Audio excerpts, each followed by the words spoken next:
Let's continue the work we began with the toolbox that returns a numeric value we can work with in our program.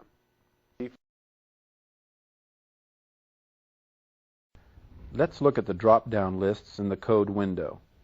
We click the down arrow in the object list and see all the objects in our program listed by their name property, or how we would refer to them in our program code. This is the quickest way to switch between sub-procedures we have already created, or to even create new sub-procedures for our program. Making a practice of using these drop-down menus can be a real time saver. Let's use these lists to add a new sub-procedure. We'll click the vScroll1 listing and see the procedure list reads change. Code we write in this sub-procedure will take place anytime the slider's position in the scroll bar is changed, either by manually dragging it or by the arrow buttons. We type form1.backcolor equals RGB open parenthesis 0, 0, vScroll1.value close parenthesis. This line updates our form's background color value with the value returned by the scroll bar's position. So, as we move the scroll bar, the amount of blue color in the form's background should go up and down with the slider. Running the program now would generate an overflow error because there can only be 255 RGB color values for any given color.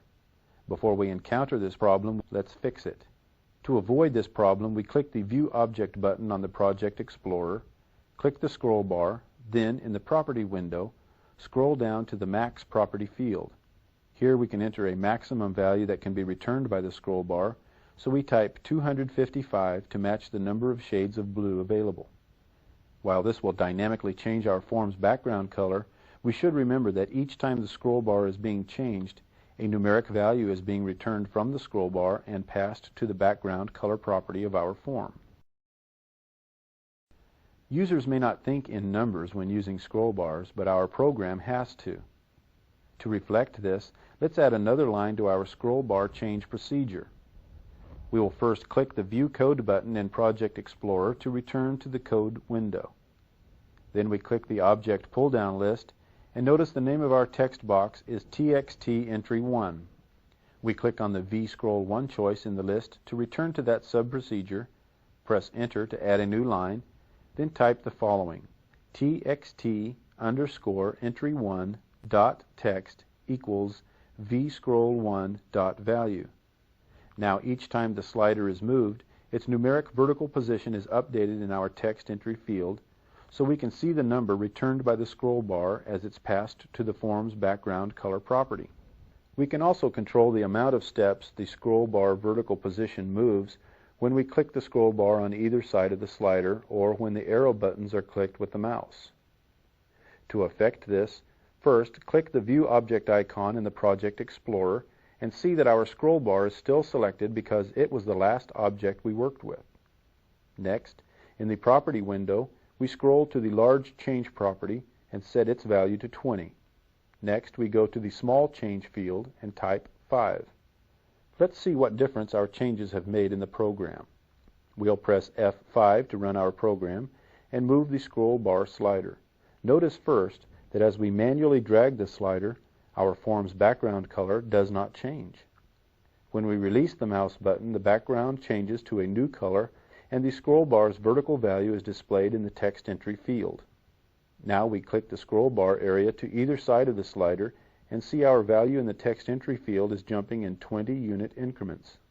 Also, when we click the up and down arrow buttons, we see our value increase and decrease by increments of 5.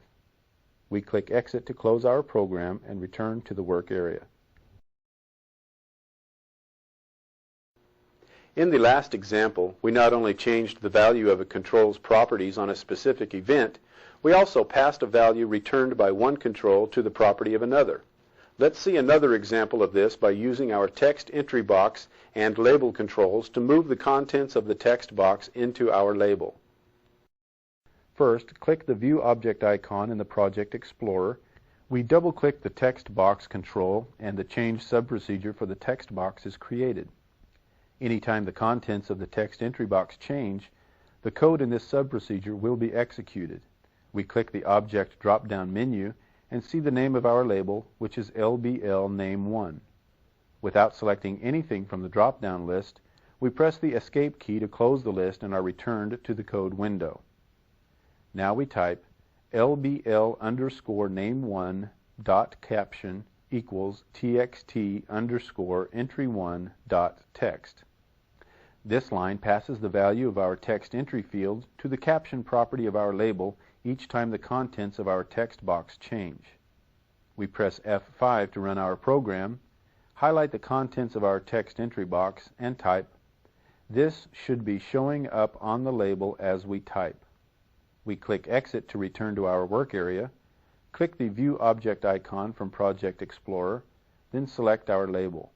We'll scroll to the bottom of our Properties list and change the word wrap property value to True.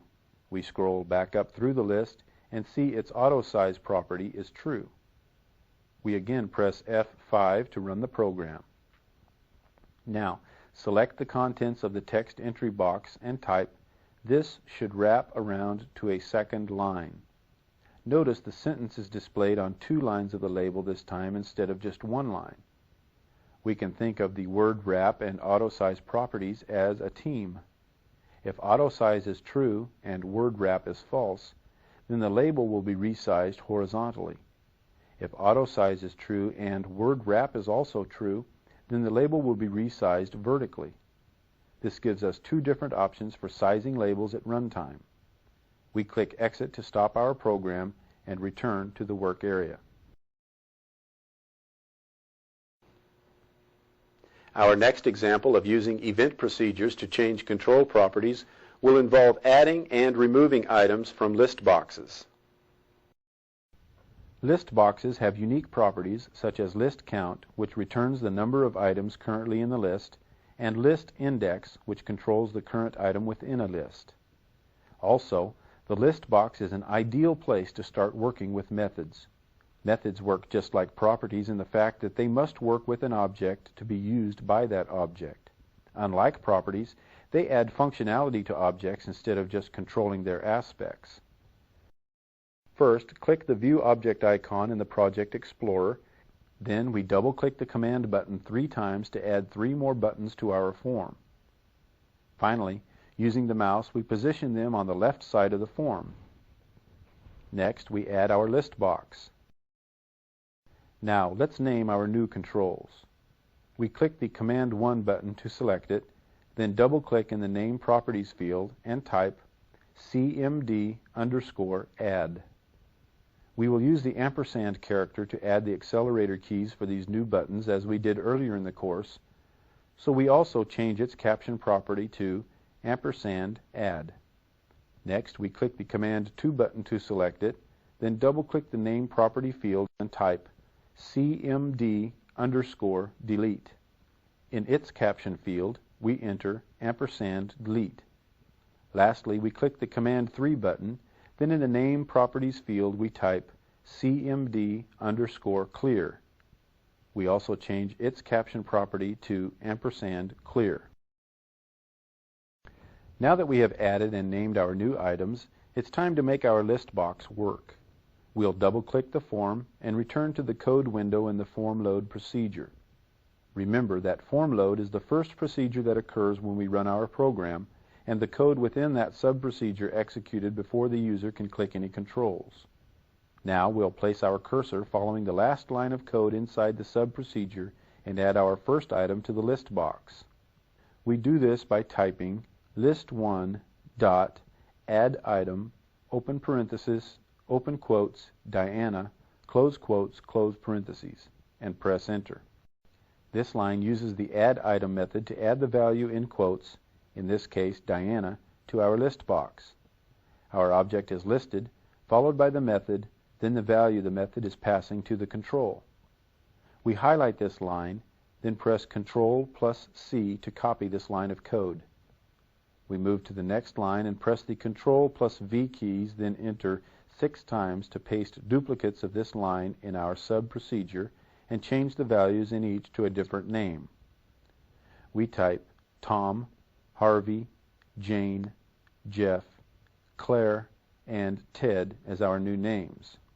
Now we have several add item method lines, each adding their values to the same object. And when we press F5 to run our program, we see our list box is full of items. Notice the scroll bar that automatically appears when there are too many items in the list to view at one time. We'll click Exit to end our program. Now that we know how to manually add items to our list box at runtime, let's explore how to allow users to add items to the list at runtime. We'll begin by adding an apostrophe at the start of each of the add item lines in the form load subprocedure section of our program.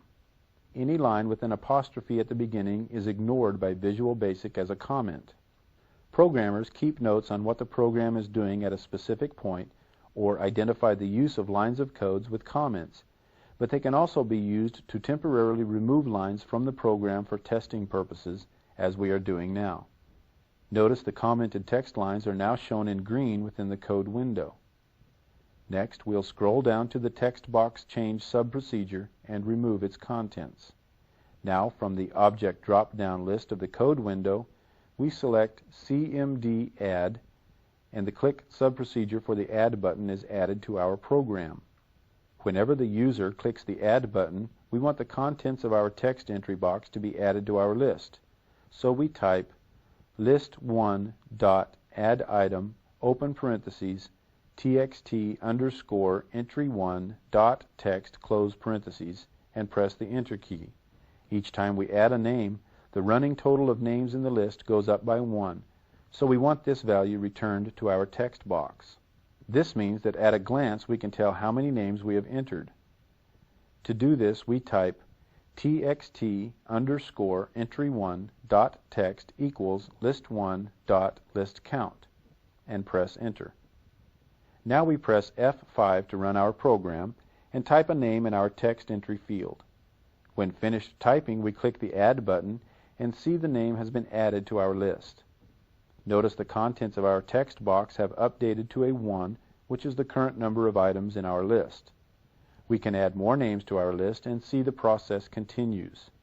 We'll delete the number that appears and type Tom, click the Add button, and the name is added to the list. Let's click Exit to stop our program. Now that we are familiar with two separate ways to add items to list boxes, let's find out how easy it is to remove items or to clear a list box totally. Although the list count property keeps track of the total number of items within a list, the list index property displays the currently selected items order in the list. Let's see this work by first clicking the object down arrow and selecting the list1 object. We type the following line, txt_entry1.text equals list1.listIndex. Since this line was added in the click subprocedure section, whenever the user clicks on an item in our list box, that item's position in the list will be returned to the text entry box. It's important to remember that, like most variables and constants, values for the list index start at 0, so clicking on the first item in the list box will display 0 in our text entry field. From the object drop-down list, we select the form object and the form load subprocedure is displayed in the code window. We remove the remarks we placed in the form load subprocedure to again fill our list box with names, then press F5 to run our program. We'll click on each item in the list and see our selected item's placement in the list is reflected numerically in our text box. Let's click Exit to end our program. As well as showing this index number to our users visually, we can use the number internally to remove items from our list box. We'll click the Object drop-down menu and select our Delete button, which we named CMD Delete. In this subprocedure, we type list1.removeitem, open parentheses, list1.listindex, close parentheses. This line gets the index number of the selected item in our list box, then uses the remove item method to delete that item from the list. We press F5 to run our program, select an item, and click the Delete button to see the item removed from the list. We select another item, click the Delete button, and see the item removed from the list. We'll press Exit to stop our program. We can also clear the entire contents of a list box with one single step. To do this, we will click the Object drop-down list and find our Clear button, which we named CMD Clear. We type list1.clear, which will use the clear method to delete the contents of our list box. We press F5 to run our program and click the Clear button. Notice our list is cleared and the list box is now empty. We'll click the Exit button to stop our program. When multiple command buttons are on a form, users will need to access the most often used controls quickly and easily. By changing certain properties, such as default and cancel, we can give our users a simple way to access specific command buttons. An important command button property to understand is the default property. The default property is used to designate a single command button in our program as the default button. Provided no other command buttons have already been selected, whether by tabbing to or clicking on them, the user can choose the default command button by pressing the Enter key, which will invoke the button's click event. There can only be one default button for any form. When the default property for one command button is set to true, all other command buttons are set to false. However, it's important to remember that once we have selected a command button that is not the default button, we can then choose that command button by simply pressing the Enter key. Let's make our Add button the default button for this form. This will allow us to quickly add names to our list. We click the View Object icon in the Project Explorer and select the double-click in the Property Value window to set it to True. The Add button is now the default control on this form. To better see the difference this change has made, we also need to remove the Add Item statements we placed in the Form Load sub-procedure. We double-click the form, and the Form Load sub-procedure is displayed in the code window. We'll position our cursor in front of the first Add Item statement, and while holding the Shift key, press the down arrow key 7 times. When all of the statements are highlighted, we press the Delete key to remove them. In a moment, we'll use the Add button and the text box to add a few new items to the list, but before we do, we'll look at another property that can be used with only one command button at a time, the Cancel property. When a command button's Cancel property is set to true, the user can simply press the Escape key to select that button. For instance, let's assume our users would like a quick way to exit our program.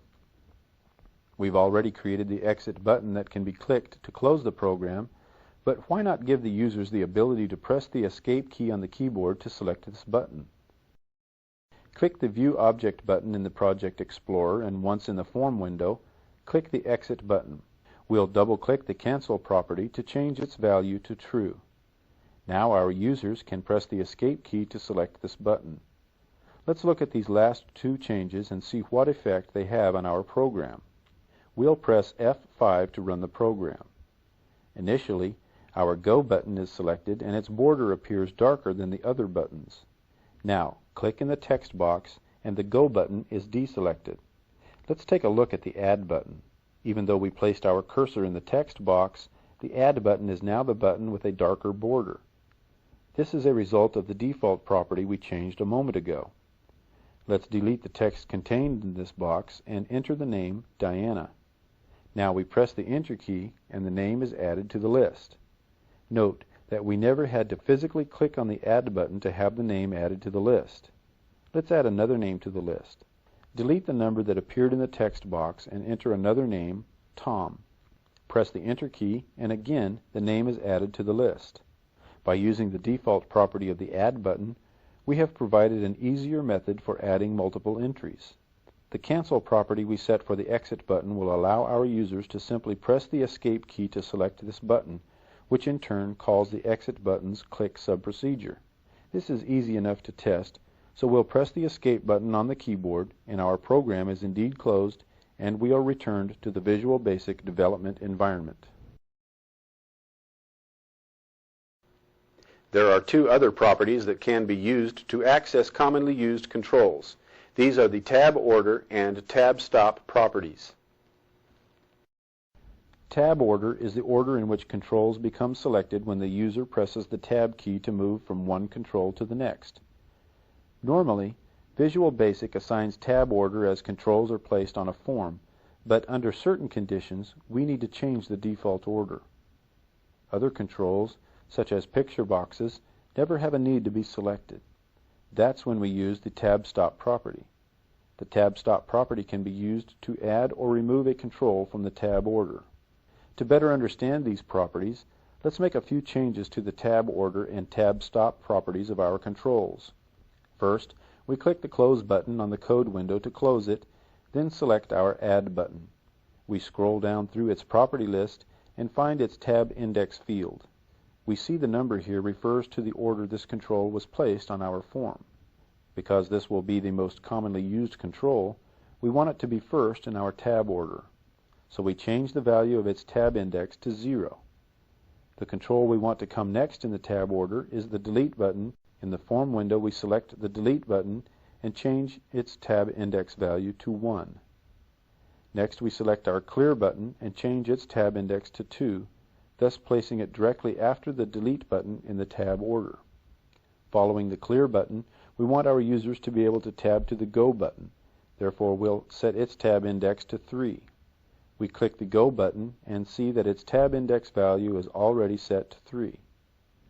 This is another of the time-saving features built into the development environment. As we stated a moment ago, Visual Basic sets the tab order of controls based on when a component is added to the form. In the case of the Go button, it was placed first and therefore had a tab index of 0. But when we decided that the Add button should be first in the tab order, we had to change its tab index to 0, which conflicted with the Go button's tab index value. When a control is given to a tab index that conflicts with another control's tab index, Visual Basic will basically push the controls down in the index to make room for the new control. In this case, when we set the Add button's tab index to 0, Visual Basic changed the Go button's tab index to 1, the Exit button's tab index to 2, and so forth. Then, when we changed the Delete button's tab index to 1, it again conflicted with the Go button. To resolve this conflict, Visual Basic again moved the Go button, the Exit button, and all other controls except the Add button down once in the tab order, making the Go button's tab index 2. Finally, when we changed the tab index of the Clear button to 2, we yet again conflicted with the Go button. Again, to resolve this conflict, Visual Basic moved the Go button and the other controls down once more in the tab order, leaving the Go button with a tab index of 3. By changing the tab index of the most used controls to be a lower value than the tab index of less used controls, we have given the lower numbered controls precedence over the others. Before we run our program, we still have a couple of changes to make. Specifically, we need to remove our picture box and scroll bar components from the tab order. To do this, we'll change the value of their tab stop properties to equal false, thus removing the user's ability to tab to these controls. In the form window, we first select the picture, then in the properties window, we scroll down until we see the tab stop property entry. We double-click the property name and the value changes to false. Next, we select the scroll bar in the form window and notice that the tab stop property is still displayed in the property window. So, we double-click the tab stop entry and its value changes to false. Making this change to any control allows us to prevent the user from being able to tab to the control. Another point to remember is that certain controls, such as labels and frames, have the tab index property, but they do not have the tab stop property. The reason for this is simply that they cannot be selected. The fact that they have a tab index property allows us to keep them in the tab order, but they will be automatically skipped when their index is reached. Let's look at the effect our changes have made to our application. We press F5 to run our program, and once the program has finished loading, we notice that the Add button is already selected. This is a result of it being first in the tab order, the same way the Go button was selected when it was first in the tab order. We press the Tab key several times to cycle through our controls. As we press Tab, we see the command buttons cycled through first, then the text box, the check box, the options box, and finally the list box before returning to the Add button. Finally, we press the Escape key to exit our program and return to Visual Basic. Let's save our work from this chapter with a new name. We click the File menu, select the Save Chapter 3.Form As command. In the dialog box that appears, we type Chapter 4 and click the Save button to save the new form. Next, from the File menu, we select the Save Project As command. In the dialog box that appears, we again type Chapter 4 and click the Save button to save the updated project. Let's review what we learned during this chapter. We started by changing the form's background color using the scroll bar, then returned the scroll bar's numeric position. Next, we changed our program to redirect any text typed into our text box to be displayed in our label. Then we set up the label for word wrap. We then added controls to our form and learned how to control list items at runtime through code in the form load procedure. We added items to, deleted items from, and cleared the contents of the list box, then displayed the total number of items listed as well as the current item in the list index. Finally, we changed the default, cancel, tab index, and tab stop properties of the controls on our form to simplify the use of our controls.